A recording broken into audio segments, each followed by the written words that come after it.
Okay, hello everyone. I'm back.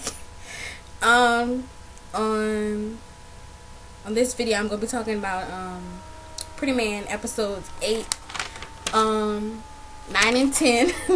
I'm pretty excited because I just finished watching episode 10. So for those of you that have watched it, know how the episode 10 kind of ended, so I felt the need to purge my system of all of these emotions right now so I can move on to episode 11. Okay, let's start with episode 8. We were introduced to the fourth lady in episode 7. Yeah, and I wasn't sure, what her purpose was. We find out that she is the fourth lady, Mayumi. Yumi. Okay, that's how I'm gonna say.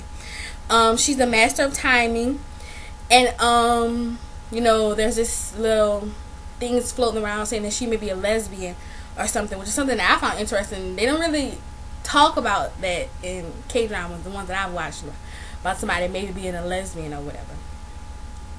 And you're just wondering what's going on with her, because there's a lot of mystery surrounding her, And Kim In June, she was the third lady.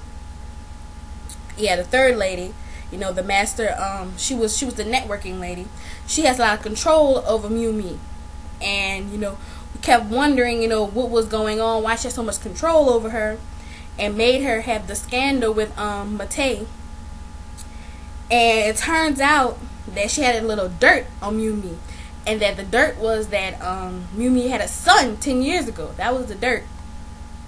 But because Miu is the master of timing, at her award ceremony, she spilled all the beans. So when Kim In June went to go to the reporter to tell on her, the plot was all messed up. And then Kim In June was trying to blackmail Matei to be her secret lover again, and had the recording of him and all that kind of stuff. So he went to Miu,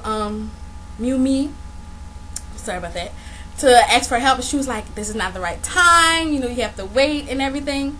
And then it all kind of just came out when she was at her award ceremony. She confessed her love to Matei, and she also said that she has a son. Well, during this time, Botan was gonna go on the radio station and confess her love to Matei, but during this time, David walks in and grabs the phone from her, and he's like, I'm upset. And then the episode just goes off. And so the next episode, I'm thinking, oh, he's gonna confess his love as soon as the episode comes on. No way, not even close. She totally just thinks he's upset because it turns out that she finally figures out that Miu has confessed her love, her supposed love, to Matei, and it would kind of make her look stupid. She's confessing her love to Matei on the radio, while Miu, this mega superstar, world star, confessed her love to him at the award show. So she just thinks David would be upset about that. Be upset that she would get hurt over that.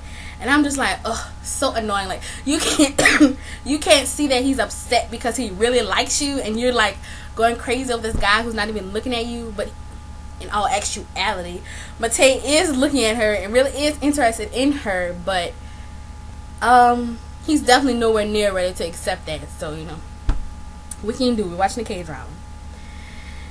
And oh yeah, so then it turns out the reporter figured it out that Kim In June was sort of kind of blackmailing Miu into doing little things for her and everything, so that she goes crawling back to Miu, asking her to save her. And of course she does it or whatever, because Miu isn't an evil person. At the beginning, I totally thought she was a lesbian, and I thought her and Kim In June had something going on, and she had some secret pictures or something. And that's why she couldn't say anything. But it turned out she just had a kid. And I was like, yeah, she came as a lesbian on a K-drama. But, anyway, then we seen, you heard about the story with the vice chairman's having a son in New York. And then you hear David talking about how he spent some time when he was younger. He was in New York. So I was like, oh my God, is David the vice chairman's son?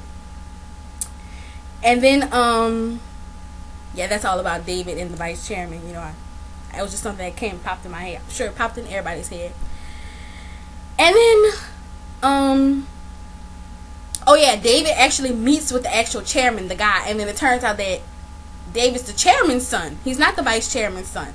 So it's like, whoa, like, what's going on? Like, I thought that because when he was talking about how he was being a faithful son, I thought he was talking about towards his mom, not his dad or whatever. And it turns out he was talking about the chairman, not the vice chairman, the man, you know. So I was like, whoa. I was like I have like 3 exclamation points behind it. I was like totally shocked. That kind of threw me for a loop because they totally was roping me in to the whole fact that, you know, that was a vice chairman's son, you know, the evil woman's son. And a sad part of this is that it's really sad to see like the second male leader, well, David, you know, really suffer when it comes to Botong, you know.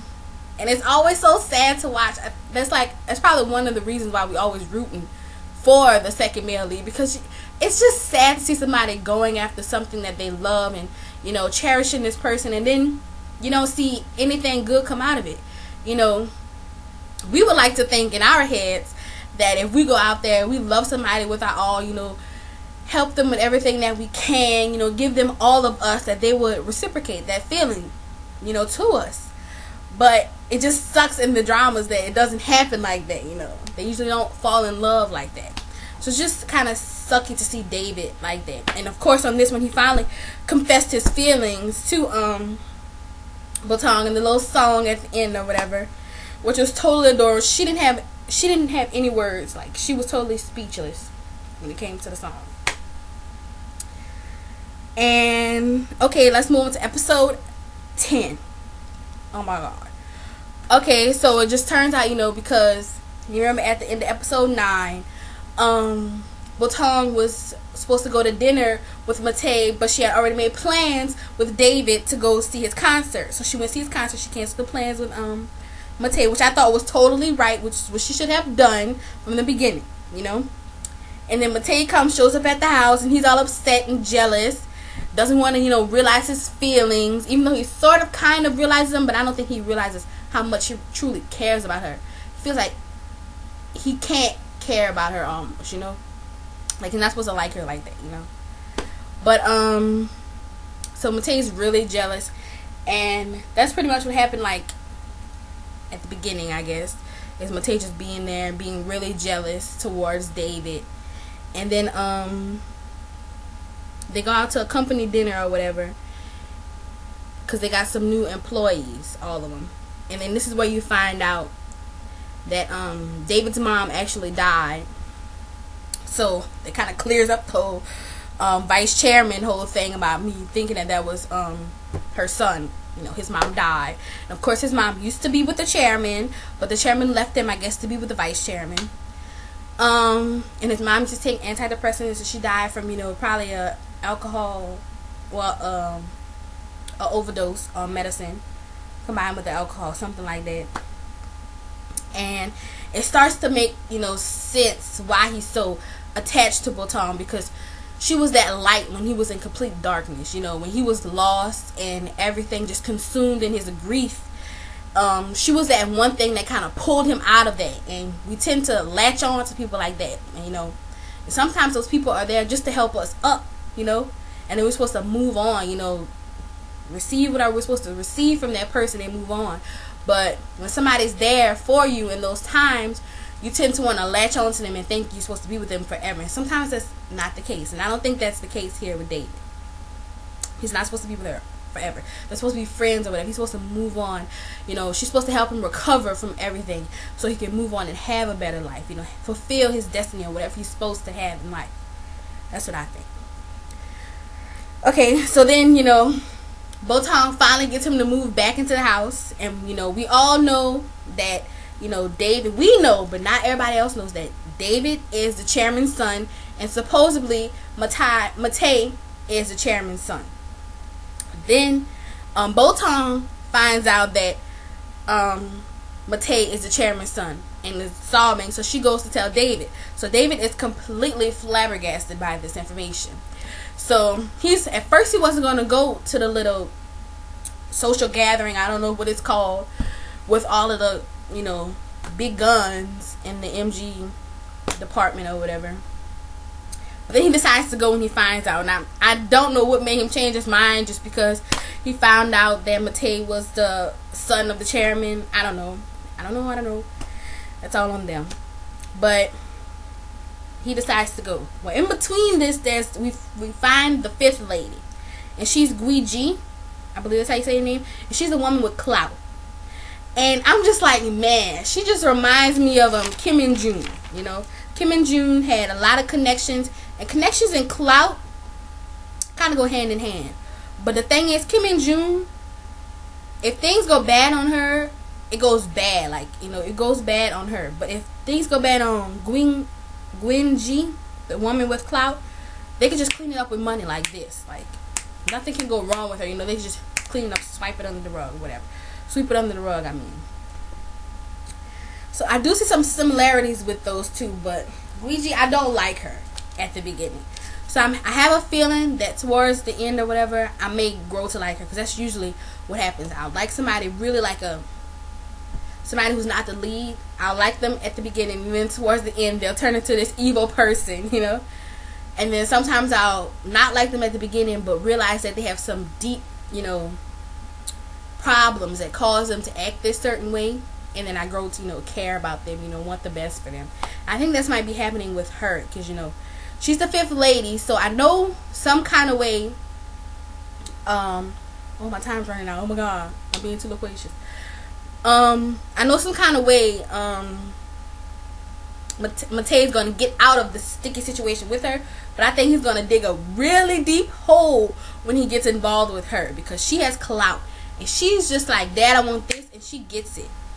And like, she could destroy him as quick as she builds him up, faster than any of the women that he's been with. So this, I'm really where I almost want him to just forget about her. You know, find somebody else. Don't learn anything from her, because I feel like she can drag him down to HELL, like just whoosh in a second. Everybody else could just push him down and he could rebuild. I feel like she could just just strip him from everything, you know. I really don't want that for him. And of course, in my girly head, I'm like, oh my God, I don't want that for him. But, you know, logically, that's not going to happen. You know, he's the main character of the story, so he's going to make it out eventually. But in my girly head, I'm like, oh my God, don't get involved with her. She's going to, you know, ruin your life. You know, that's kind of how I feel.